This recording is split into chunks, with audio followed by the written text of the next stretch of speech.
Hi, I'm Kim, and you're watching Kim Wilson TV. My channel is dedicated to helping victims of narcissistic abuse get free and stay free.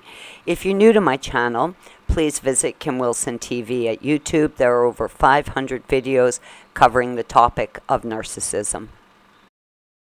Today's slideshow was inspired by my friend Cindy R. Cindy, if you see this video, thanks for the inspiration. God bless you, my friend.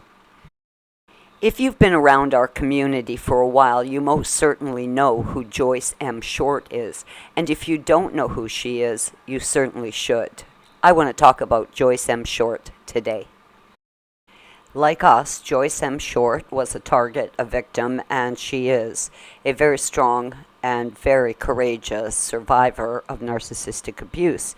But most importantly, Joyce has taken her experience and she has pushed ahead to try and make changes in the justice system regarding the classification of the term rape.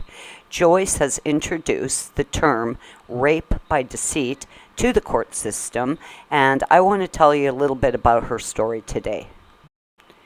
Joyce M. Short was a young 24-year-old woman with a good head on her shoulders, with a good sense of integrity and morality, and Joyce had a clearly defined picture of what she wanted for her life when she was targeted by a narcissist.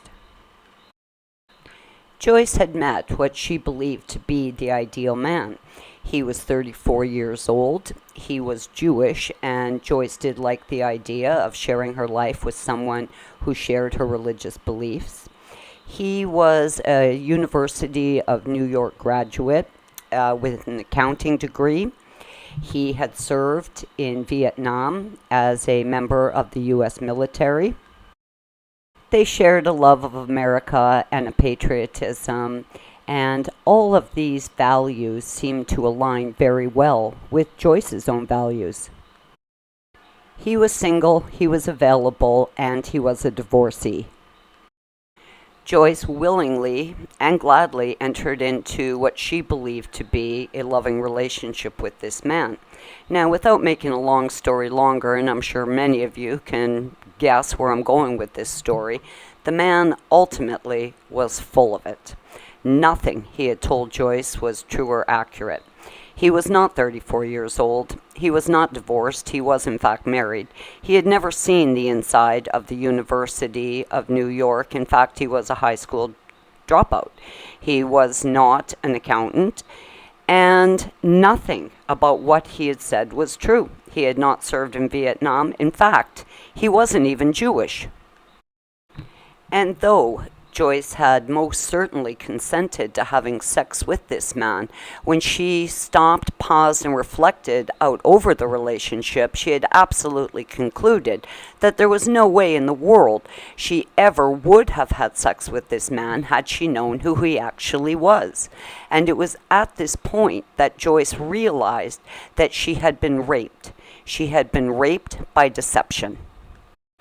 Joyce is now in her 70s and has been a longtime advocate of having legislation changed regarding rape. As Joyce puts it, if you murder someone, the subtle nuances don't matter. You've killed someone. It doesn't matter where you did it, how you did it, what your weapon of choice was. Murder is murder. And the same goes for robbery. If someone has absconded with your personal assets, that's a robbery. It doesn't matter if they carjacked you or hopped your fence and stole your laundry that was out drying on the line. Theft is theft. When it comes to rape, subtle nuances are taken very much into consideration. Ultimately, Joyce had willingly had sex with this man, and she had consented, despite the fact she had done it under a cloud of lies. I think we would all agree that rape is a very violent crime, leaving victims suffering for a very, very long time if they're ever able to heal from this odious act ever in their lifetimes. And this feeling of rape stayed with Joyce. During the years that I've had my YouTube channel, I've had the distinct privilege of speaking to Joyce M. Short personally. So much of Joyce's experience really hit home with me And I really did find a very common thread between her experience and mine, because had I known what he really was, never in a million years would I have entered into a relationship with him or ever had sex with him. As we collectively walk the path towards healing, I think it's paramount that we fully understand what we're healing from. We certainly understand the emotional abuse, the psychological abuse, the physical damage, the financial damage. We understand these things. We understand the trauma bond and the spell that's been put on us.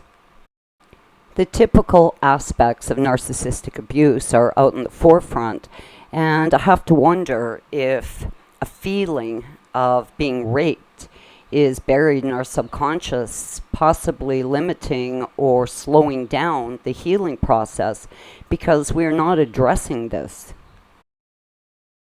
Rape occurs in all aspects of life. It happens to men, it happens to women, it happens to gay people, it happens to straight people, and it is a very serious and violent crime.